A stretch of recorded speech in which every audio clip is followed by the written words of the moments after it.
Jemi rikthyer të nderuar teleshikues, flasim tani për Kosovën, e cila po përballet me një vakum institucional në një moment të ndjeshëm gjeopolitik. Fluturimet e dyshuara të dronëve në veri rrisin tensionet, ndërsa KFOR thotë se nuk ka provuar shkelje të rrezikshme. Dhe Shtetet e Bashkuara të Amerikës po përdorin instrumente ekonomike për të shtypur kanalet e ndikimit rus në Serbi. Në mungesë të institucioneve të forta, çdo provokim i jashtëm rrezikon të shkaktojë përshkallëzim politik dhe të dobësojë sigurisht pozicionin ndërkombëtar të Kosovës. Në të njëjtën kohë, vendi ka hyrë në fazën e zgjedhjeve vendore. Duket si një lëmsh i mbështjellë i ngatruar fort, ne do të tentojmë që të kapim fillin e tij në një bisedë me zotin Fatmir Selimi, i cili na bashkohet nga Prishtina në këtë moment. Zoti Fatmir, përshëndetje, faleminderit që jeni me ne. Përshëndetje, mirë. Mirë se vini. Si e shpjegoni ju faktin që Kosova ndodhet në një situatë me një kuvend të pakonstituar, pa një qeveri funksionale, ndërkohë që fushata për zgjedhjet lokale po zhvillohet normalisht? Po, unë mendoj që për momentin situata në Kosovë është mjaft ndërlikume, sepse kemi një ndarje totale të disa partive që janë në pozitë, partisë në pozitë, të cilat ka disa parti të vogla, të cilat qëndrojnë me të për shkak interesave të tyre, si me thamë personale, që të mund të mbijetojnë. Dhe kemi pjesën tjetër të opozitës, që është shumë e shpërndame dhe nuk ka një par organizimi që do të tentojnë të bëjnë diçka së bashku. Kjo situatë na ka sjellë në një moment të cilin na e shohim si shumë të çuditshëm, sepse njëri pa krye mund të thënë që nuk e din se çka po ndodh, se çfarë do të bëjmë atutje. Por është interesant se fushata lokale po është duke shkuar shumë normalisht në Kosovë. Edhe po pritet që pas fushatës dhe pas zgjedhjeve lokale ndoshta do ndodhë ndryshim, sepse për momentin jemi në një gërsh politik i cili nuk na premton se do të kemi një qeveri stabile. Realisht Kosova duhet me pas këtë qeveri, mirë po si të themi inatet cilët i kanë partitë në veti dhe krimi një farëndasie shumë të madhe ndërmjet vetëvendosjeve dhe partive tjera ka shkaktuar që Kosova të mos ketë qeveri për momentin. Sa e dëmton legitimitetin e institucioneve mungesa e një qeverie të betuar, dhe ndërkohë shtojmë edhe faktin që presidentja ndodhet jashtë vendit? Po, shemi, pjesa legjitime apo legjitime në për moment Kosova më shumë që po hiqet prej gjykatës kushtetuese, e cila gati me gjitha vendime se çka do të ndodhë me Kosovë. Edhe pse kemi president, edhe pse kemi ndoshta kryeministër në detyrë të qeverinë detyrë, vendimet mirë nga gjykata kushtetuese, dhe mua më çudit fakti që nuk kemi një lloj guximi politik që për një marrëveshje politike e cila do ta hiqte vendin të kësaj si me thojnë amuvije. Mirë po, presidentja normalisht që i përcjell punë të veta dhe të njëjtën kohë qeveria në detyrë po tenton të kryejë të punë, mirë po marrja vendime të mëdha bëhet nga krimi i qeverisë, të cilën shpresojmë që do ta bëjmë pas të kryen zgjedhjet lokale, ose nëse nuk kemi ndonjë marrëveshje, atëherë do shkojmë në zgjedhjet e reja lokale.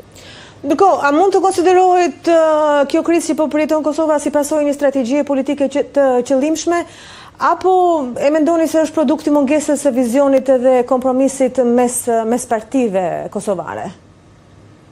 Po, unë për vojsën personali po mendoj që është një lloj marrëveshje që kjo situatë zgjatet sa më shumë për shkak të situatës në votë. Dhe të frikës se kush do t'i marrë ato vendime, se do të jenë dhimbshme ndoshta për diçka.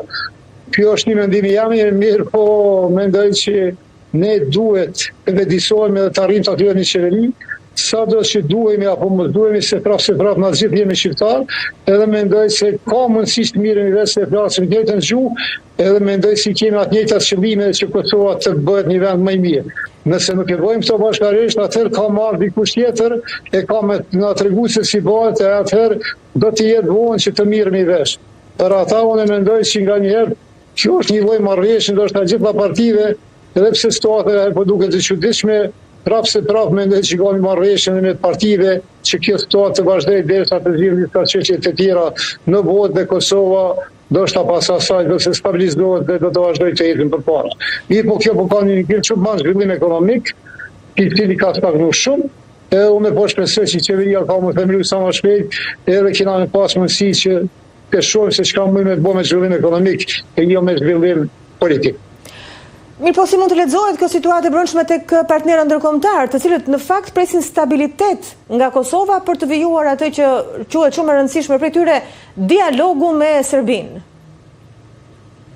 Po, normalisht, dialogu është dialog. Ashti pas që Kosova ka hi, do më në këtë pas që kemi pranu të dialogoj me Serbinë, që mendoj që nuk është gjë e keqe. Mirë, po na duhet me punu së bashku edhe dialogu duhet të bëhet i përbashkët nga gjitha partitë politike dhe të gjithë të kemi një qëllim. Besoj që ne duhet me pas një strategji të përbashkët dhe askush nuk duhet të ikë për asaj strategjie.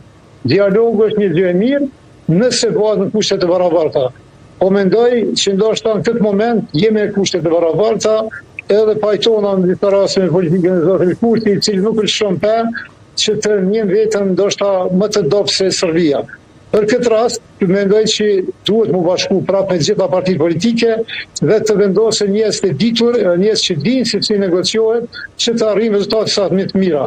Po kryesorja një gjë dihet që Kosova është e pavarur dhe na duhet të punojmë shumë që këtë pavarësi ta zhvillojmë në aspektin ekonomik e mos jemi veç në aspektin politik. Si pa ekonomi nuk besoj që ka edhe pavarësi politike.